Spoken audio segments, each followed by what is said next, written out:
या चैनल कौन सब्सक्राइब करेगा? वीडियो देखने से पहले सब्सक्राइब कर दो चैनल को। मंदिर को मंदिर ही बना रहने दे, पिकनिक स्पॉट न बनाइए। वैष्णो देवी मंदिर में हुए हादसे ने यह सिद्ध कर दिया है कि मंदिर तीर्थ स्थान दर्शन तपस्या आध्यात्मिक ऊर्जा की विषय वस्तु है, नहीं कि पर्यटन के, पिकनिक के, घूमने के, छुट्टी मनाने के स्थान। परंतु आज की सरकारें और जनमानस के लोग इसे शायद समझ नहीं पा रहे। एक समय था जब लोग बद्रीनाथ केदारनाथ यह सोचकर जाते थे कि स्वर्ग जा रहे हैं, क्या पता लौटेंगे या नहीं। यात्रा दुर्गम थी, पहाड़ों की चढ़ाई थी और इसी से दर्शनार्थी की हिम्मत, श्रद्धा, भक्ति और तपस्या का भी आकलन हो जाता था कि वह देव दर्शन की कितनी चाह रखता है। परंतु आज का समय है, अब दुर्गमता सुगमता में बदल चुकी है। धड़धड़ाते हुए वाहन, हेलीकॉप्टर सब देवता के मस्तक तक पहुंचे जा रहे हैं। VIP कल्चर आ गया है। जेब में पैसा है तो आप देवता के कपार तक भी हेलीकॉप्टर ले जा सकते हैं। देवता लोग भी सोचते होंगे कि हम इतनी दुर्गम जगह पर जाकर बैठे थे कि हमें कोई डिस्टर्ब न कर सके, लेकिन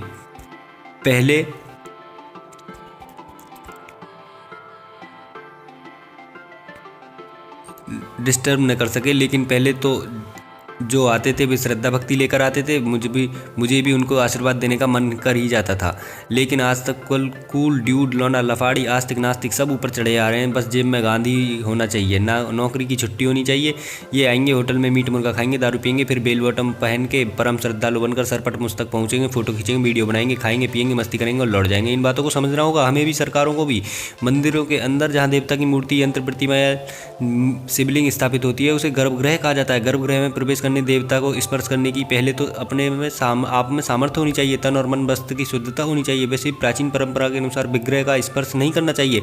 आप दर्शन के लिए गए हैं तो नेत्रों से दर्शन करिए, मूर्ति को हृदय में धारण करिए। यदि कुछ गंध, पुष्प, धूप, दीप लाए हैं तो उसे खुद चढ़ाने की जगह अर्चक से चढ़वाएं। हृदय में देवता को धारण करके वहां से प्रस्थान करना चाहिए। अब आप कभी भी कहीं भी उस विग्रह का जब ध्यान करेंगे तो वह मूर्ति आपके हृदय से होकर नेत्रों तक आ जाएगी और आपको क्षण मात्र में दर्शन हो जाएगा। बार बार मंदिर जाने की आवश्यकता नहीं होगी। लेकिन ये बातें आज के समय में कौन किसे समझाए। लोग राजनीति के चश्मे से तुरंत आपको किसी पार्टी विशेष का सिद्ध कर देंगे। देवताओं की जब प्राण प्रतिष्ठा होती है तो देव कला की सानिध्य के लिए न्यास किया जाता है। मंदिर का न्यास और प्रतिष्ठा की जाती है, जिसमें सर्वदेव साधारण में प्रणव न्यास, बृहति न्यास, मार्ग न्यास, ग्रह नक्षत्र न्यास, मास काल्यान्यास, वर्ण न्यास, शस्त्यो न्यास, वेद वेदांग न्यास, वैराज्य न्यास, देवता न्यास, कृत न्यास, गुण न्यास, शक्ति न्यास, मंत्र न्यास, निवृत्ति न्यास किया जाता है। इसके अलावा जिस देवता का विग्रह है उसका न्यास अलग से किया जाता है।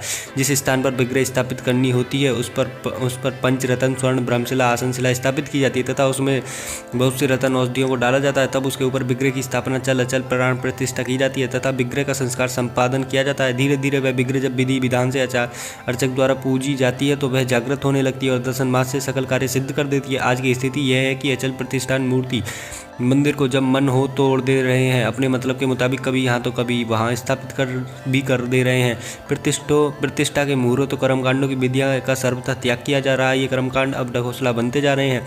तो उसी तरह देवता भी मंदिर से विग्रहों में अपनी कला को समेट कर गायब हो जा रहे हैं। वहाँ बच रही सिर्फ पाषाण मूर्ति, जिसे दिन भर घिसिए, खूब दूध दही चढ़ाइए, तब भी मनोकामना पूरी नहीं हो रही। और फिर लोग ये भी कह रहे हैं कि हम तो लगातार रोज ही दर्शन कर रहे हैं फिर भी काम नहीं बन रहा है। तो भैया बनेगा कैसे काम? कर्मकांड बड़ी जटिल प्रक्रिया है। एक कर्मकांडी बनने में एक IAS बनने से ज़्यादा मेहनत लगती है। और उस पर यह भी कि गुरु आपको अच्छा मिले। लेकिन आज कर्मकांडी ब्राह्मणों को भी हे दृष्टि से देखा जा रहा है। समझने की बात है।